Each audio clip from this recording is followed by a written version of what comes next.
Yo mga repa, grabe, alam nyo ba yung pakiramdam na nakakita kayo ng rookie sa NBA pero maglaro? Parang veterano na may 10 taong experience na. Isang malaking paano nangyari yun. Ang hatid nito si Daylan Harper sa NBA Finals. Isipin mo, finals na to. Dito kadalasan nanginginig ang tuhod ng mga bago. Pero si Harper, walang kahesitate mga repa. Alam na alam niya kung ano ang kaya niyang gawin at talagang pinakita niya sa buong mundo. Tignan mo naman ang dulas ng galaw, sobrang talino at skill.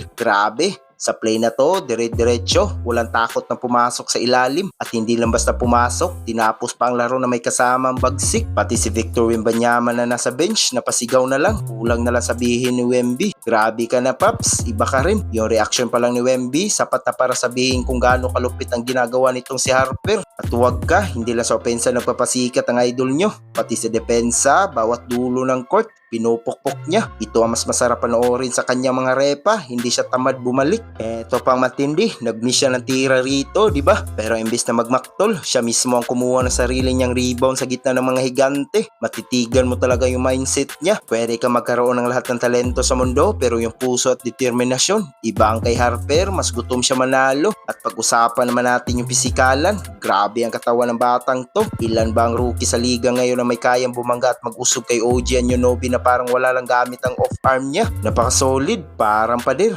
Eto na, crucial na bahagi ng laro. 3 minutes na lang natitira, dikit ang score, 2 puntos na lang lamang. Dito mo makikita kung sino ang mas may balls para tumira. At si Harper, dumiretso sa pintura at pinalasap sila na matinding layup para itablang laban. Sa huling play na to, mapapabilib ka talaga sa IQ ng bata. Karamihan ng rookie, pipilit yung tira para magpabida. Pero si Harper, napakatalino, imbis na pilitin, pinasa niya kay Wemby para sa mas siguradong puntos. Rookie ba talaga to? Nagpapanggap lang. Kayo mga repa, anong masasabi niyo sa halimaw na laro ni Daylan Harper? Sulat nyo naman sa comment section sa baba at huwag nyo rin kalimutan mag-like at subscribe para lagi kayong update sa mga kwentuhan basketball. Hanggang sa muli, peace out!